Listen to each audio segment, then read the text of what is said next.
Gusto ko sanang sumali sa inyo po. Kasi naguguluhan na rin ako dito sa mga dala-dala ko po. Ano bang dala-dala mo dyan? May mga kwintas dito. May mga garapan Ilang, po. ilang taon ka na dyan? Bago pa lang po nag-start po ito nung dahil sa problema po dito sa amin na yung agawan ng lupa po. Inaagaw yung mga lupa namin. Kahit kumplito po may mga titulo. Kaya may mga nagabigay sa amin, nagbibigay lang din sa akin to pang proteksyon ko lang kasi may mga threat din sa akin. Saan ka ngayon? Dito sa South Cotabato po sa Tupi. Tupi. Opo. Bakit naisipan mo sa Trismundo? Mayroon ka namang kapangyarihan bilang isang antingero. Parang yung nakita ko po yung mga vlog yun po, parang kakaiba-iba yung nararamdaman ko po na ano. Tapos parang yung natayo nyo yung tunay na liwanag ba? Kasi dito parang ang dami kong nararamdaman yung parang naguguluhan ako.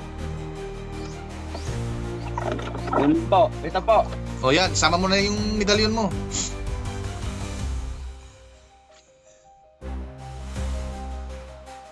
Sige. Wala na. Kompleto ng lahat yan. Sige. Tutok mo. Tutok mo yung camera dyan. Yan. Pundo lang, pundo.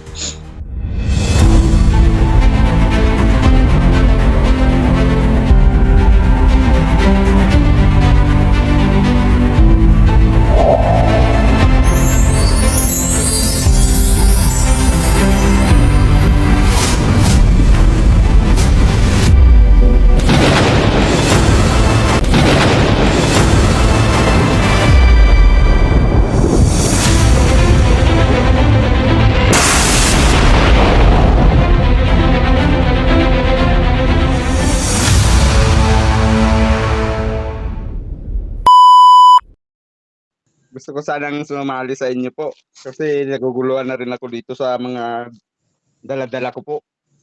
Ano bang dala-dala mo dyan? May mga kwintas din po. May mga garapan din po. Ilang taon ka na dyan? Bago pa lang po nag-start po ito nung dahil sa problema po dito sa amin na yung agawan ng lupa po. Inaagaw yung mga lupa namin. Kahit kumplito po may mga titulo. Kaya may mga nagabigay sa amin, pinagbibigay lang din sa akin to pang proteksyon ko lang kasi may mga threat din sa akin. Saan ka ngayon?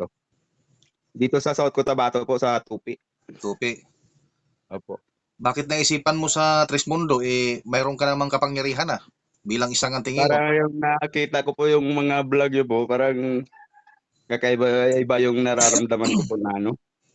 Tapos parang yung natayo nyo yung tunay na liwanag ba? Kasi dito parang ang dami kong nararamdaman yung parang naguguluhan ako. Aanib ka pa rin sa amin kahit nakikita mo sa mga vlog ko na maraming kumukutya sa amin. Mga masasakit na mga salita. Importante naman po yung sa nakikita natin, hindi yung sa mga ano nila. Yung kung anong kabutihan ang nagagawa po ng tao. Tama. At may napatunayan. Opo. Hindi Hindi naman gawa-gawa yung... lang ng kwento ng ibang tao. Opo. Yun naman ang importante. Mhm. Marami din po akong mga garapan dito. Pinagbibigay lang din po to sa akin. Pati doon ako sa kina Commander Bukay po. Nakapunta rin po ako kung saan ako nakaabot dahil sa problema po kasi namin. Kapatid, wag mo lang banggitin ang mga pangalan. Ay, opo, sorry po. Kung nakikita mo, gaya ng nakita mo sa vlog ko, ayan din ang gagawin natin para isa ka din na magpapatunay na kaming mga Trismundo ay hindi gumagawa ng kwento o nag-i-edit para lang mayroong mapatunayan. Opo. Ikaw mismo ang makapagpatunay na kaming mga Trismundo ay hindi nagawa-gawa ng kwento dyan sa social media. Kasi sabi pa nila, nagawa-gawa daw kami ng kwento, kasama lang din daw namin ang mga tao na yan. Pero kung iisipin mo, mayroon bang kasama namin na iba-iba ang mukha? Okay lang ba sa'yo na mayroon akong pahintulot sa'yo na bilang isang patunay at patotoo na ikaw ay totoo na hindi nagawa-gawa ng kwento? Oo po, hindi talagang hindi po kasi isa pa po, hindi po tayo magkakilala. Nakita ko lang yung ano nyo sa mga vlog nyo po. So gaya ng nakita Ako mo, mismo ang lumapit po sa inyo. Hindi po na kayo ang nag-ano sa akin. So okay lang sa'yo na gagawa natin ito ng vlog. Gaya ng Opo, walang nakita mo. problema po. Okay lang sa'yo? Walang problema. Opo, Sige. para So, maging patunay din sa kanila po at baka marami pa pong ano. ngayon kapatid, ipapaliwanag ko sa'yo, sabi nila, ano ba ang Trismundo? Ano po? Ang Trismundo, ang kinikilala namin, ang araw, hangin at ang tubig. Sabi nila, ano daw ang espiritual ng mundo? Ano daw ang amang espiritual? Simple lang. Gaya ng sabi ng mahal na Agos namin, ang pangatlong isinugo dito sa mundong may buhay, ito ay totoong nangyayari sa kanya. At kami, hindi kami nagawa-gawa lang ng kwento.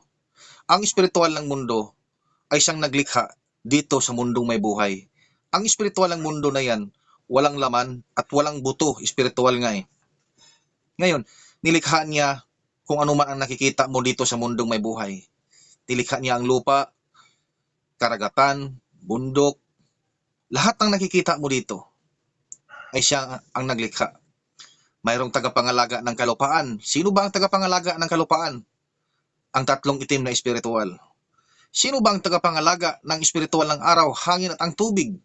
Ang kalikasan. Kundi ang tatlong Buddhist o Buddha. Sino ba ang tagapangalaga ng lagusan o kuweba o sa Bisaya pa langob? Yan. Ay si Infinito de Diyos. Sino ba ang tagapangalaga ng kabundukan? Ay si Maria Makiling. Lahat ng yan ay puro mga espiritual. Walang laman at walang buto. Dumadami ang isda, dumadami ang hayop. Hindi nila kayang kontrolin. Parami na ang nakikita mo dito sa mundong may buhay. Hindi nagkakaroon ng centralized. Ngayon, bilang isang espiritual, wala silang kakayahan na mahawakan o makain nila kung anong mayroon dito kasi espiritual nga sila. Sabi ng espiritual ng mundo, ang huling lilikhain ko ang makapangyarihan, tayong mga tao. Nilikha niya, sinabi niya sa tatlong itim na espiritual, maghulma ka ng tao na kawangis natin. Ibig sabihin, pagkawangis yung kamukha sa kanila ng mga espiritu, tayo mga tao. Ibig sabihin pala niyan, kaparehas pala tayo ng mga espiritual na tagapangalaga dito sa mundong may buhay. Ngayon, at naganap nga, nabuo ang hinulmang tao. Paano ba mabubuhay ang isang tao? Yan ang hangin. Nabuo ang isang espiritual na pinagsama-sama ang espiritual ng araw, hangin at ang tubig. Yan ang espiritual ng isang tao. At yan ang kinakabuhayan natin bilang isang tao. Ang tanong, bakit natin kikilanin ang dala ng dayuhan na walang napatunayan? Bakit natin luluhuran, dadasalan ang mga walang buhay tulad ng inukit sa bato, inukit sa kahoy, at nakasulat sa libro? Hinango yan sa walang buhay at walang napatunayan. Ngayon, tinawag lahat ang mga tagapangalaga dito sa mundong may buhay. Isa lang ang hindi sumusunod, kundi si Infinito de Diyos. Sabi ng espiritual ng mundo, ikaw Infinito de Diyos, kailanman ay hindi ka makakarating sa kaliwanagan. At yan si Infinito de Diyos na natili sa kuweba, sa kadiliman. Kung alam mo yan, isa din yan si Infinito de Diyos, ang tinatawag ng mga antingero. Tama ba o mali? Opo. Okay, di ba? Yan ang kapangyarihan ng kadiliman. At ngayon, nagsisi si Infinito de Diyos kasi nakita niya ang mga tao ang saya. Kaya gumagawa ng paraan si Infinito de Diyos upang malinlang ang mga tao. Sino ba ang pumasok dito sa atin? Kundi ang mga dayuhan. Sino ba ang nagdala ng paniniwala na yan? Kastila, Di ba ang dayuhan? Opo. Ang tanong ko sa'yo, saan ba nanggaling ang mga Latin? Sa kanila din po. Kay Paraon.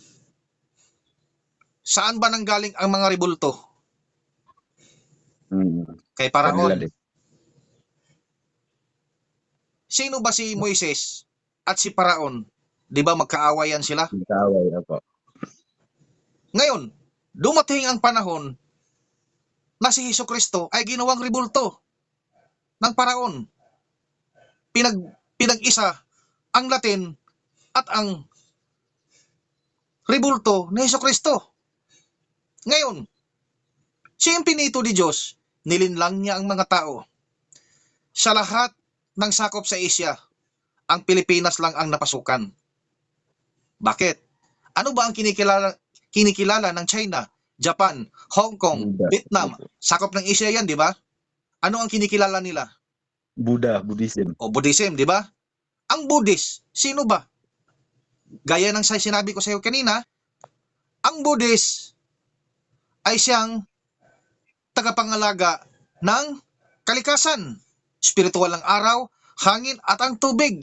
Bakit tayo dito sa Pilipinas ang hindi kumikilala sa totoong nagbibigay buhay sa ating mga tao? Ngayon, si Impinito di Diyos, ang hindi natin alam, ang nasa likod ng banal na kasulatan na yan, na nasa libro, ay sila ni Impinito di Diyos. Nakasulat dyan lahat-lahat kung ano ang mangyayari sa kasalukuyan. Para yan ang basihan ng mga tao. Ito na, naganap na ang nakasulat sa libro. Libro lang yung sasabihin ko, pero alam mo na kung ano na yan. Ngayon, kung yan ba ay banal, bakit ba pinag-aawayan yan? Iba-ibang sekta at nakipagdebate dyan sa social media na sa inyo ang mali, sa amin ang tama. Sa kanya ang tama, sa akin ang mali. Tama ba? Opo. O, dyan pa Puro lang. na nagkagawa na sila lahat tama O, eh. di ba? Yan ba ang sinasabing banal na kasulatan? Ngayon, sabi nila, makapangyarihan daw si Hesukristo. Kung ikaw bilang isang antingero, ako ang magbabasbas sa iyo. Isang antingero din ako. Sino ang makapangyarihan sa atin? Kayo po. O, di ba? Kasi ako ang nagbasbas. Tama, no? Opo. Bakit si Hesukristo na sinasabihan na siya ang makapangyarihan? Sino ba ang nagbasbas ni Hesukristo? Si John the Baptist. Si Juan Bautista. Tama? Opo. O, Opo. o di ibig sabihin yan, si Juan Bautista ang makapangyarihan. Diyan pa lang, sabit na. Di ba? Ngayon, Opo. si Impinito di Diyos, marami siyang nililigaw ng mga tao. Ginagamit niya ang mga 7 Arkangheles, ginagamit niya yung mga Hesukristo. Si Hesukristo ay kasama namin yan at kami ang nagpapatuloy. Ang pangatlong isinugo ng Trismundo na si Trismundo Tres Hilario ay pinagpatuloy ang hindi natapos sa dalawa kay Moises at Jesus. Ngayon, sabi ng mga antingero, mas makapangyarihan ang Diyos Ama namin dahil siya ang naglikha sa sanlibutan. Tama ba? Opo. Mali. Sino ba ang naglikha sa amang espiritual ni Moises at Jesus? Ay, wala na po. Parang Ang- andyan na sila. Ang espiritual ng mundo. Oo. Ang siyang naglikha niyan. Andyan na. Ngayon, sasabihin nila na saan ba nanggaling yan sa Biblia? Wala naman sa Biblia. Yes, wala talaga yan. Dahil ang nakasulat diyan sa Biblia ay libro na yan ay galing yan kay Impinito di Diyos na matagal na tayong nilinlang. Ang nakasulat diyan, yan yung pangdipinsa sa kasalukuyan upang sasabihin nila na nakasulat doon sa Biblia, sa libro, na darating ang Antichrist. Yes, tama. Ito na ngayon. Ang Antichrist, ang Trismundo. Dahil ang pinapakilala nila na si Hesukristo ay hindi yan mukha niya. Oo, hindi. Kahit ako po na hindi ako naniniwala po. Oo, hindi yan mukha niya. Kaya kaming mga Trismundo ay hindi kami kumikilala sa Diyos niyo. Dahil ang mukha na yan ay hindi yan si Hesukristo. Ang pangalang Idolatry din po ano. ang pangalang Hesukristo ay kasama namin yan bilang isang kapatid sa espiritual. Yan ang katotohanan. Bakit nila ginigiit nila na makapangyarihan si Hesukristo, siya ang Diyos Ama, siyang naglikha? Paano makapaglikha ang Ama? Ay nilikha lang yan ng espiritual ng mundo. O, di ba? Opo. O, ngayon, sabi pa nila, ang mga agimat na yan daw, ang mga anting-anting, ang mga kapangyarihan, ikaw ang tatanungin ko, saan ba nanggaling yan? Itong sa mga ano ko po, sa ano rin 'to, kalikasan din po ito. Wala din Sabi po nga akong nila, dalang malat rin po. sabi nga nila sa mga matatagal na rin sa mga larangan ng mga antingero, ang kapangyarihan nanggagaling daw yan kay Hesukristo. Opo, Tama opo. ba, di ba? Opo. Ang tanong ko sa iyo, bakit si Hesukristo? Mayroon bang anting-anting? Mayroon bang agimat? Wala po. O, di ba? O ngayon, Wala na. kaming mga Trismundo ay kumikilala kami sa espiritual ng araw, hangin at ang tubig na siyang totoong nagbibigay buhay sa atin. Panahon ni Moises, panahon ni Hesukristo, ano ang kinikilala nila? Ang araw, hangin at ang tubig, at nakatingala sa itaas at nakadilat ang mata. Bakit tayo ang mga henerasyon ngayon o mga henerasyon pang yung mga nauna pa sa atin? Bakit nangakaluhod? Bakit nakapikit ang mata? Oh, si Hesukristo ba nakapikit ba ang mata? Hindi. Ngayon, pinapaganda pa ang kwento ni Hesukristo. Ang sabi ng nasa libro na yan ay si Kristo daw ay nakapagbuhay ng patay. Si Kristo daw ay nakapagpakita ng bulag. Si Kristo daw ay namatay sa cross. Hindi yan Opo. totoo. Pinatay si Hesukristo. Hindi nagpakamatay sa cross para tubusin ang mga kasalanan natin. Ibig sabihin yan, ang mga henerasyon ngayon, tutubusin na naman ni Hesukristo ang mga kasalanan. Jesu Cristo. Yun po. Kaya nga, kaming mga Trismundo, hindi kami nagapaniwala sa mga Diyos-Diyosan na yan kasi hindi yan sila totoo. Isang huwad. Pangalan lang ang kinikilala namin, si Hesukristo at si Moises. Yan ang mga kapatid namin sa espiritual na kasabay namin sa hindi nila natapos na misyon. Ang Trismundo ang nagpapatuloy sa misyon na hindi natapos sa dalawa. Ngayon, tanong nila, bakit daw si Hilario ang ginawang Diyos-Diyosan daw ng Trismundo? Hmm. Si Hilario Agi ay isang tao, may laman at may buto. Ngayon, hinubog siya bilang isang pangatlong isinugo. Anong sabi niya? Kaya ko ba gampanan ang buong sanlibutan? Anong sabi ng espiritual ng mundo? Sinabi ko ba na ikaw lang ang mag-isa? Papadalhan kita ng katulong mo at mayroong ipagkalulok ka. At yan ay naganap nga. May mga taong nagakunwari na pumasok sa Trismundo at sinisiraan ang imahe ng Trismundo. Ang Agos namin ay sobrang mabait, matulungin.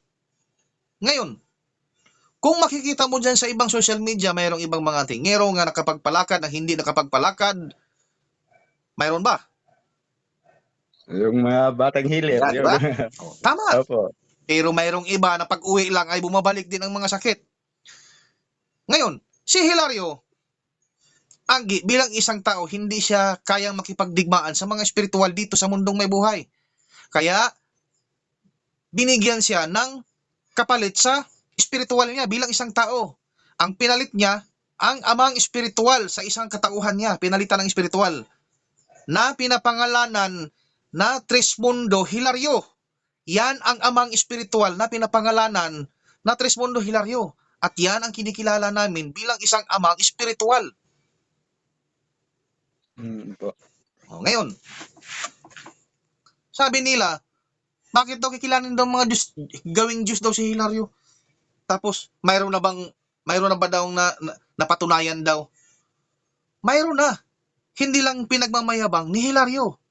Ngayon, gaya ng sabi ko kanina, ibang mga tingiro ay nakapagpalakad sa mga hindi nakapagpalakad. Kayang gawin din yan ng pangatlong isinugo. Isang hawak lang yan, ay gagaling yan. Pero, yan ang hindi niya ginawa. Bakit? Sa anong dahilan? Kasi, ang mga tao, magpapagamot lang yan sa'yo, at pag gumaling, babalik yan sa dating mga ginagawa niya. Tama ba ako o mali? Opo. Oo. At hindi niya kikilanin ang totoong nagbibigay buhay sa kanya dito sa mundong may buhay. Kaya, yan ang hindi ginagawa ng mahal na Agos. Ngayon, kung ikaw ang gustong gumaling sa karamdaman mo, magtiis ka. Pumasok ka sa Trismundo, kikilanin mo ang totoong nagbibigay buhay. May mga karamdaman dito na breast cancer, stage 4, na wala ng kagalingan. Nagtiis siya dito sa Trismundo at ngayon ay unti-unti siyang gumagaling at naghilom ang kanyang mga sugat. Yan ang gusto ng pangatlong isinugo na si Trismundo Tres Hilario, ang amang espiritual na yan. Matutuwa ang ama pag ikaw ay kumikilala sa kanya at sa nagbigay sa iyo ng buhay dito sa mundong may buhay. Kaya kaming mga Trismundo, tiwalis kami sa mga paniniwala nyo dahil ang paniniwala nyo ay hindi totoo. Yan nga yung sinasabi namin, yan ay isang kathang isip lamang. Marami nang napapahamak yan. Ang mga gamit na yan, pag hinawakan namin yan, Trismundo, mawawala ng bisa yan. Siyempre, bilang ikaw isang antingero, kailangan mo talagang ipagtanggol yan. Tapos maghahamon, magharap-harapan. Hindi kami duwag. Mayroon lang kaming tamang pag-iisip. Hindi kami mga baliw. Akalain mo ha, hahamunin ako ng isang antingero na babarilin daw ako. Tama.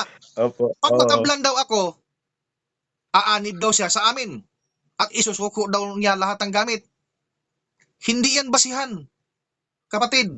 Kung ikaw ay may tamang pag-iisip, sa tingin mo ba pag nagkaharapan tayo, papayag lang ba ako na ikaw lang yung babaril sa akin? Oo naman po. Di ba? Siyempre, tatabla ka rin. Babarilin din kita. Paano kung Oo. mapatay kita? Ano ang kasunod? Yun. Problema.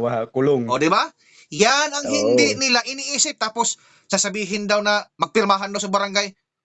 Taka-taka rin yung barangay kung kuan magpayag May sila dyan. mamatay. Oo. Di ba?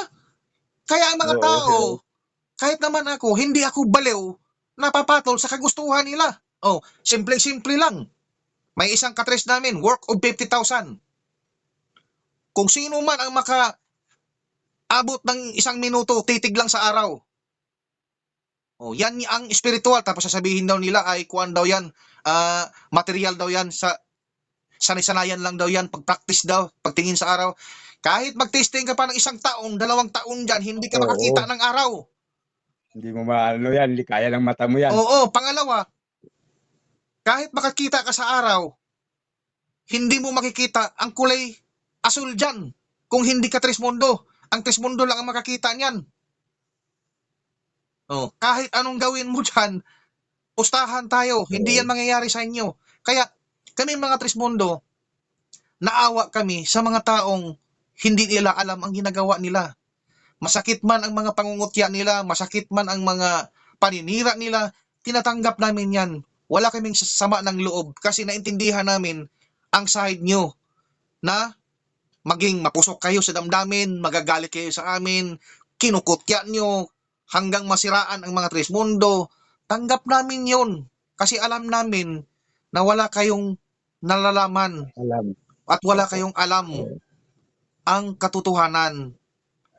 Kaya ngayon, ito sinasabi ko sa'yo, kung ikaw ay totoo at tanggap mo bilang isang Trismundo at yayakapin mo ng totoong totoo, kung ano ang kayang gawin ng antingero, mas marami ka pang magagamit yung ano pang tawag nito, marami kang magagawa pag dito ka pa sa Trismundo. Basta gamitin mo lang sa tama at kabutihan. Hindi maniningil sa taong ginagamot mo. Makontento na tayo kung anong mayroon natin. Ang kapangyarihan ng Trismundo ibinibigay yan, hindi binibinta. At yan ay itutulong mo din sa mga taong nangangailangan ng kagalingan sa mga karamdaman nila na matagal nang iniinda ang kanilang karamdaman.